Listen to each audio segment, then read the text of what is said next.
The Great White Fleet. Speak softly and carry a big stick. This is a quote from the 26th President of the United States, Theodore Roosevelt. He came to power in 1901. Before his presidency, he was the Secretary of the Navy. He was also an accomplished naval historian. Upon Roosevelt's inauguration, images of warships, stereo cards, and even children wearing sailor suits became very integrated in popular American culture. The quote, "To speak softly and carry a big stick," attributed to reflect his approach to foreign policy, specifically concerning naval forces. It suggests ideas of diplomatic tact and peaceful negotiation, alluding to the speaking softly. This also paired with the readiness and capability for military strength. That, of course, alluding to carrying the big stick. In naval terms, this meant maintaining a strong and formidable navy as a deterrent, promoting diplomacy, but also being able and prepared to back it up with force if necessary.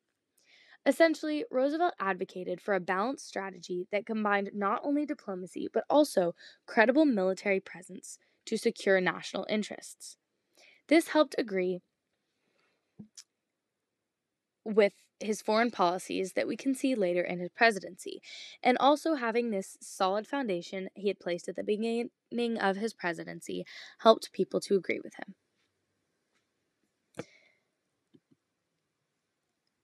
This quote led Theodore Roosevelt's big stick diplomacy. This can be simplified to the ideas of using strong military presence as a powerful tool for diplomacy, saying that having the ability to use force embodied through a strong naval presence was good to have as a defense, but then again, not needing it because there is peace not only among the country itself, but also with other countries. The full quote is, "Speak softly and carry a big stick, you will go far." The media at this time also took this diplomacy into their drawings, as we can see.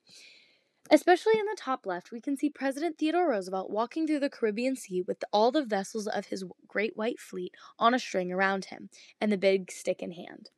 The smile on his face helps us to allude back to speaking softly, but also wielding the power of the big stick. Again, the other two images, we can see him on boats and in different places in the world, carrying his big stick and embodying this famous quote. The two fleets on the voyage were broken up into squadrons, and each squadron contained 2 divisions of 4 ships, as we can see here. This diagram would be copied twice for all the vessels on the ship. The fleet left Hampton Roads, Virginia on December 16, 1907, and returned back to the same port in Hampton Roads on February 22, 1909. The map shows us the ports visited and the combined fleet journey. It also breaks down into the first quadrant and second quadrant. And in the top, we can see the green line is representing the second squadron, and the pink line is the first, seeing as how they made slightly different voyages. On this journey, the fleet in total traveled more than 43,000 miles and visited more than 20 ports of call on 6 continents. At this point, the Great White Fleet was the most powerful naval force that had ever sailed across the globe. This was one of the reasons why Theodore Roosevelt wanted to sail so far, to show other countries the power that the U.S. held. There were battleships that accompanied during the first leg of the voyage by torpedo flotilla. There were 6 early destroyers, also accompanied by several auxiliary ships. These destroyers did not actually sail in company with these battleships across their whole voyage, but mainly followed their itinerary from the Hampton Roads all the way to San Francisco.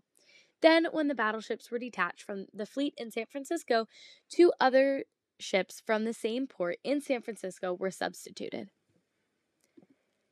As far as who is actually sailing these ships, there were over 14,000 sailors living in cramped quarters who were in charge of keeping the ships functional and moving. The sailors had very specific routines with a specific dress code, as we can see in all of these images. No matter where they were, they had a specific code of dress that they had to follow. In the picture on the bottom left, we can see sailors who went to different places such as Egypt. Like in the picture, they immersed themselves into the culture while they were staying at that port. On the boat, there were themes of monotony, but moreover, a stronger sense of camaraderie because they represented the U.S. on a global scale. All 14,000 of the sailors represented the high flying colors of the red, white, and blue. As we can see in the bronze relief, we can see the boat in the center of the image that would have been white to represent peace, seeing as how Theodore Roosevelt wanted this great white fleet to show all people how the U.S. had their power but was able to wield it softly. And the ships in the back were some of the supporting ships that were talked about in earlier slides.